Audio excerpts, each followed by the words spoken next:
समुद्रगुप्त के कुछ सिक्कों में अश्वमेध पराक्रम लिखा मिलता है, यानी कुछ सिक्कों में तो वीणा बजाते हुए दिखाया गया समुद्रगुप्त को, जिससे पता चलता है कि संगीत का ज्ञाता था। कुछ सिक्कों में अश्वमेध पराक्रम लिखा है, यानी एक शूरवीर शासक था। अब सबसे प्रमुख ग्रंथ है समुद्रगुप्त के बारे में जानकारी का स्रोत है, वो है प्रयाग प्रशस्ति। प्रयाग प्रशस्ति के बारे में 2 नंबर का 4 नंबर का प्रश्न आ जाता है। तो प्रयाग प्रशस्ति के रचयिता आपको पहले भी बताया हरिसेन, इलाहाबाद यूपी में है, ऐतिहासिक स्रोत है।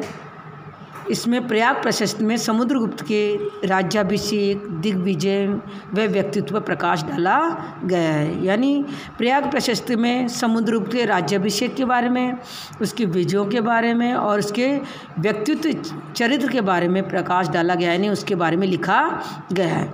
प्रयाग प्रशस्ति में समुद्रगुप्त को कविराज, गायन व संगीत में दक्षता में गुरु तंबुरु व नारद को लज्जित करने वाला, लाख गायों का दानी, उच्च कोटि का विद्वान, विद्या का संरक्षक एवं धर्म प्राचीर कहा गया है।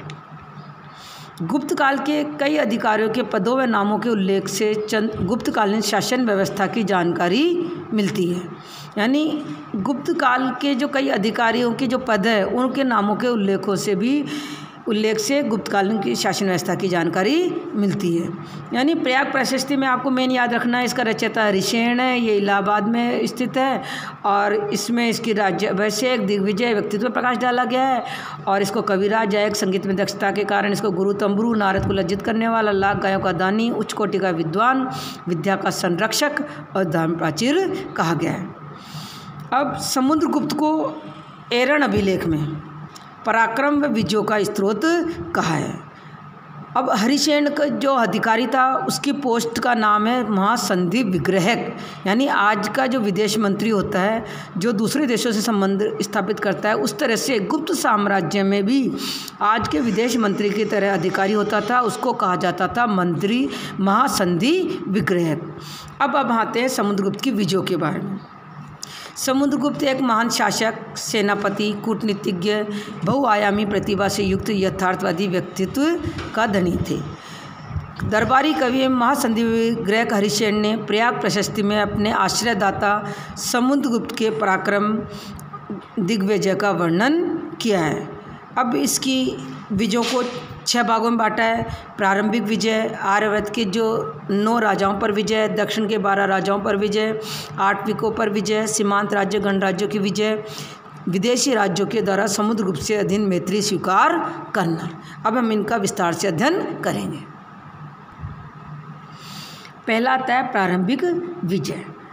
सर्वप्रथम समुद्रगुप्त ने नागवंश के 2 राजाओं अच्युत और नागसेन को पराजित किया और इसके बाद कोटकुल नरेश को पराजित किया और पाटलिपुत्र पर अधिकार कर लिया। यानी शुरू में उन्होंने नागवंश के 2 राजाओं को हराया और उसके बाद कोटकुल नरेश को हराया और फिर बाद में पाटलिपुत्र पर अधिकार कर लिया। दूसरी विजय आर्यावर्त की विजय। समुद्रगुप्त ने आर्यावर्त अर्थात गंगा यमुना दोआब पर सैनिक अभियान चलाया जो 2 चरणों में पूरा हुआ। यानी आर्यावर्त के जो गंगा यमुना का जो दोआब का जो क्षेत्र है, जो उपजाऊ क्षेत्र है, उस पर विजय अभियान चालू किया उसने, जो 2 चरणों में पूरा हुआ। रुद्रदेव, मतिल, नागदत्त, चंद्रवर्मन, गणपति, नागसेन, अच्युत, नंदी, बलवर्मा आदि 9 राजाओं को पराजित किया, जिन्हें राज प्रस्पोद्धरण की नीति के तहत साम्राज्य में मिलाया। तीसरी विजय दक्षिण के 12 राज्यों पर विजय। समुद्रगुप्त ने दक्षिण के 12 राजाओं को पराजित कर ग्रहण मोक्षानुग्रह के तहत इनके राज्य इनको वापस लौटा दिए, क्योंकि समुद्रगुप्त जानता था कि इन दूरस्थ राज्यों पर प्रत्यक्ष शासन करना संभव नहीं है। अब उत्तर से दक्षिण में शासन कैसे हो, इसलिए समुद्रगुप्त ने अपनी समझदारी का परिचय लेते हुए, और नीति का नाम है ग्रहण मोक्षानुग्रह, इस नीति का पालन, ग्रहण यानी शत्रु पर अधिकार करना, मोक्ष यानी शत्रु को स्वतंत्र छोड़ देना, अनुग्रह करना यानी राज्यों को लौटाकर अनुग्रह किया उन्होंने। इस नीति के तहत उन्होंने 12 राजाओं को कुछ शर्तों के साथ उनको वापस अपने राज्य वापस सौंप दिए। तो 12 राज्य हैं: कौशल का महेंद्र, महाकांतर व्याघ्रराज, कोराल मंटराज, पृष्ठपुर का महेंद्रगिरी, एरनपल्ली, कांची, अवमुक्त, वेगी, पल्लक, देवराष्ट्र, कुस्थलपुर, कोटूर, अब चौथी विजय है आटविकों पर विजय। समुद्रगुप्त ने मध्य भारत के आटविकों को भी पराजित किया और उन्हें अपना भृत्य बना लिया। पांचवा है सीमांत राज्यों व गणराज्यों की विजय।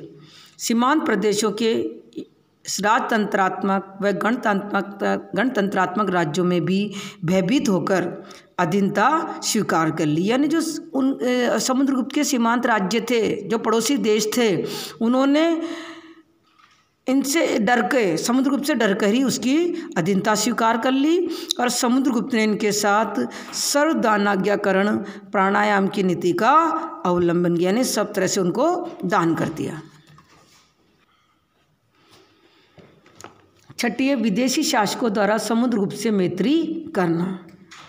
देवपुत्र, शाहनुशाही, शकमुरुंड तथा सिंघल आदि विदेशी शासकों ने समुद्रगुप्त से भयभीत होकर उससे मैत्री याचना की। यानी समुद्रगुप्त के जो विदेशी शासक थे उन्होंने उससे डरकर उससे संधि करने की याचना की, अनुग्रह किया। इनके साथ आत्मनिवेदन, कन्योपायन, गुरुमंदकित, स्विषय, भुक्ति, शासन याचना की नीति का अनुसरण किया। इस प्रकार समुद्रगुप्त ने भारत के बहुत बड़े भाग को अपने अधीन कर एकता के सूत्र में बांधा। विंसेंट ए स्मिथ ने समुद्रगुप्त को उसकी बहादुरी, युद्ध कौशल के कारण भारत का नेपोलियन कहा है। अब है समुद्रगुप्त का मूल्यांकन। समुद्रगुप्त एक वीर योद्धा, महान विजेता था। इसने अनेक विजय प्राप्त की और एक विशाल साम्राज्य की स्थापना की।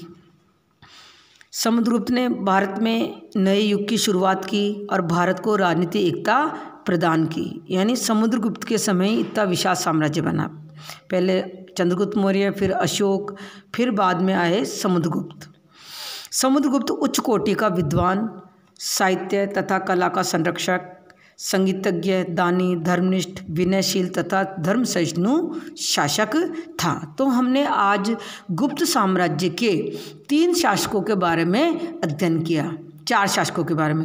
एक है श्रीगुप्त, दूसरा घटोत्कच, तीसरा चंद्रगुप्त प्रथम और चौथा समुद्रगुप्त। दूसरी वीडियो में हम चंद्रगुप्त द्वितीय यानी विक्रमादित्य, कुमारगुप्त और स्कंदगुप्त के बारे में अध्ययन करेंगे। ये गुप्त साम्राज्य का जो बिंदु है वो 10th और 12th क्लास में पूरा सेम है, इसलिए दोनों क्लास के बच्चे ही इसका अध्ययन करें।